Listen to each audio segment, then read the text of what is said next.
Naam, hali nchini Madagascar inaendelea kuwa tete baada ya maandamano makubwa ya vijana wa kizazi cha Gen Z kuingia siku kadhaa za mfululizo, wakidai mabadiliko ya kisiasa, kijamii na kiuchumi zaidi. Maandamano haya yalianza mwishoni mwa mwezi Septemba 2025 yakiwa yamechochewa na hasira za wananchi.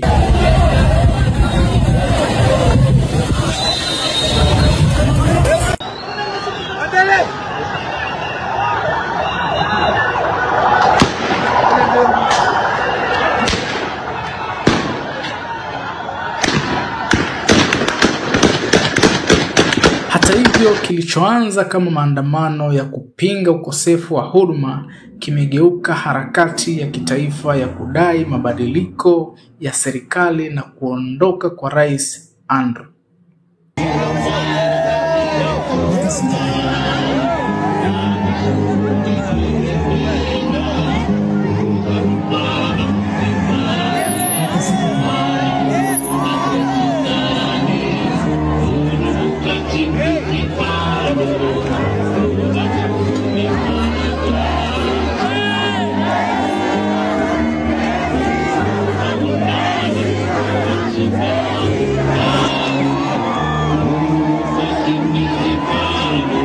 Vijana wa kizazi cha Gen Z wamekuwa mstari wa mbele katika maandamano haya na wamekuwa wakijipanga kupitia mitandao ya kijamii, wakitumia nembo ya fuvu la pirate, ishara ya mapambano dhidi ya ukandamizaji.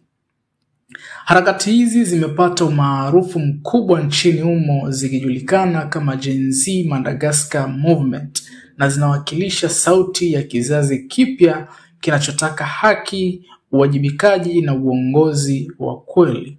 Katika hatua ya kushangaza, baadhi ya wanajeshi wa taifa hilo wamejitenga na amri rasmi ya serikali kuamua kuungana na waandamanaji. Rasitapukwa detana mubnatuna na tane ndekaleka na tane mni itoeranafu ifanya kata floga publika mo tane park solera para sitapukwa za manukana detana mubnatuna tsika sitibulan rano na tubunisti ulana tsiwa na tane mbumanambula na noesti hotel na noesti andwanelu. Jeshi la Kapsat ambalo ni chuo cha kiufundi cha mafunzo ya kijeshi limetoa tamko la wazi kwamba halitatii maagizo yoyote yanayohusisha kupiga au kuwaua raia. Katika ujumbe wao, wanajeshi hao walisema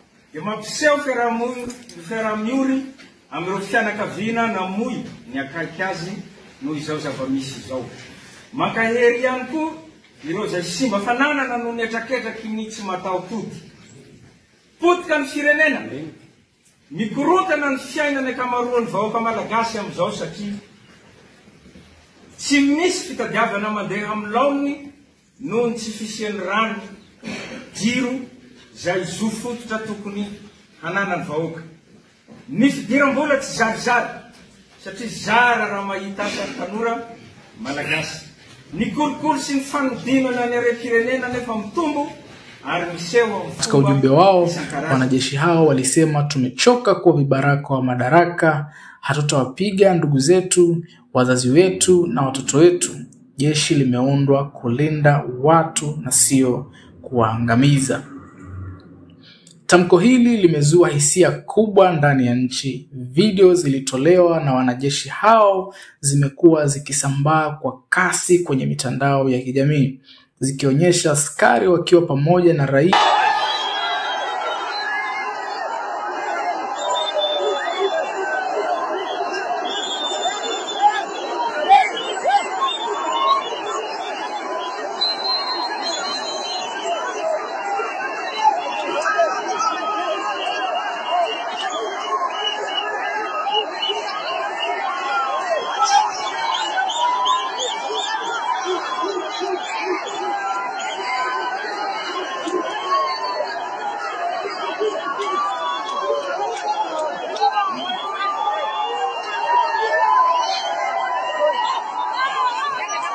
wamewataka wanajeshi wengine wa vikosi mbalimbali kujiunga nao na kukataa maagizo ya kutumia nguvu dhidi ya waandamanaji. Serikali ya Rais Andry Rajoelina kwa upande wake imetangaza kwamba kuna jaribio la kunyakua madaraka kwa njia haramu. Ofisi ya rais imetoa taarifa ikisema kuwa baadhi ya wanajeshi wachache wanajaribu kufanya mapinduzi, ingawa wameapa kuendelea na maandamano hadi pale watakapoona mabadiliko ya kweli serikalini.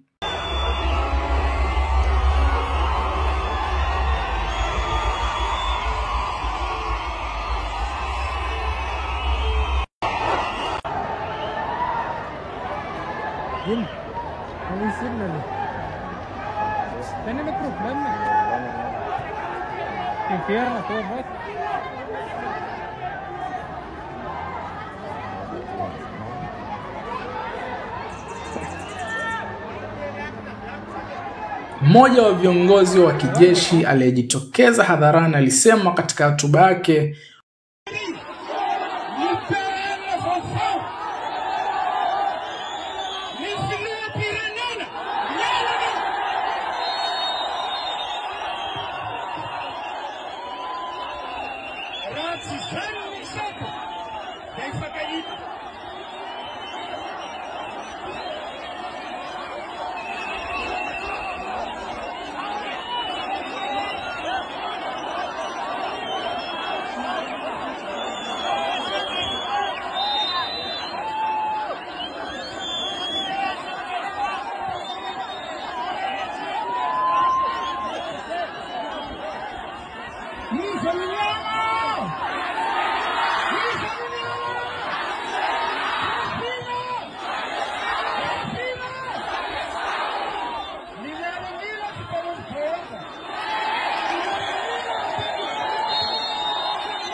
wanajeshi wenzangu, leo tunasimama upande wa historia. Hatuwezi kuwaua watu wetu kwa sababu ya amri. Hawa ni ndugu zetu. Kila kisasi ama kila risasi inayopigwa dhidi ya raia ni doa kwenye heshima ya kijeshi. Leo tunachagua kulinda wananchi badala ya kuwatisha. Kauli hii ilishangiliwa na umati mkubwa uliokuwa umejaa mitaani, huku raia wakipiga makofi na kuimba nyimbo za amani na mabadiliko.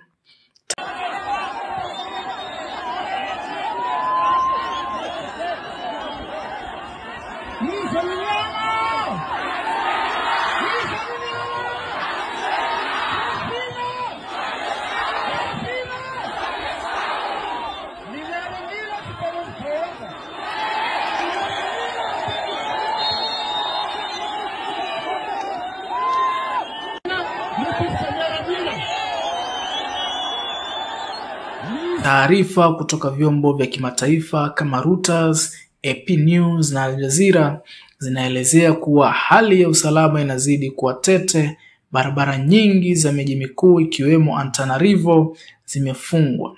Polisi wamekuwa wakitumia gesi ya machozi kutawanya umati, lakini nguvu ya maandamano ya vijana imekuwa kubwa kiasi kwamba jeshi limeanza kugawanyika katika mitazamo. Hata hivyo, Rais Andry Rajoelina amesisitiza kwamba hatakata tamaa na amesema ataendelea kulinda misingi ya kikatiba. Wakati huo huo, baadhi ya viongozi wa dini na mashirika ya kiraia wameanza kutoa wito wa amani na mazungumzo, wakihofia kuwa mgogoro huu unaweza kugeuka vita vya ndani iwapo pande zote hazitakubaliana.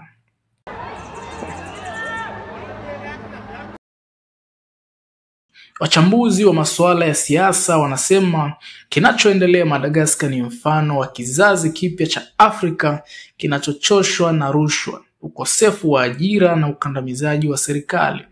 Gen Z nchini humo imekuwa sauti ya kizazi kipya cha Afrika kinachotaka mageuzi ya kweli, kizazi ambacho hakina hofu ya kusema ukweli na kupinga mamlaka. Kwa sasa hali bado ni tete. Wakati maandamano yakiendelea, serikali inajaribu kudhibiti hali kwa mazungumzo, lakini kwa upande mwingine raia wengi wanahisi muda wa mabadiliko umefika. Wanajeshi walioungana na raia wameapa kutotumia risasi tena dhidi ya watu wao. Kiongozi mmoja wa Gen Z alisema hii sio vita ya damu, bali ni vita ya sauti. Tunataka serikali isikie, sio kupiga. Tunataka taifa lenye haki na usawa.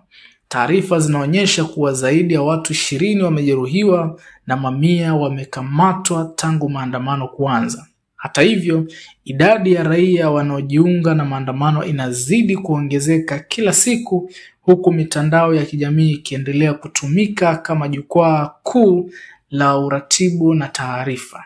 Kwa sasa dunia inaitazama Madagascar kwa makini, taifa lenye historia ndefu, lenye rasilimali nyingi, lakini lililokumbwa na changamoto za kisiasa kwa miaka mingi. Je, nguvu ya vijana na umoja wa wanajeshi na raia itaunda historia mpya ya demokrasia nchini humo, au itasababisha mgawanyiko mpya wa kitaifa? Muda ndio utakaoamua. Hii ni taarifa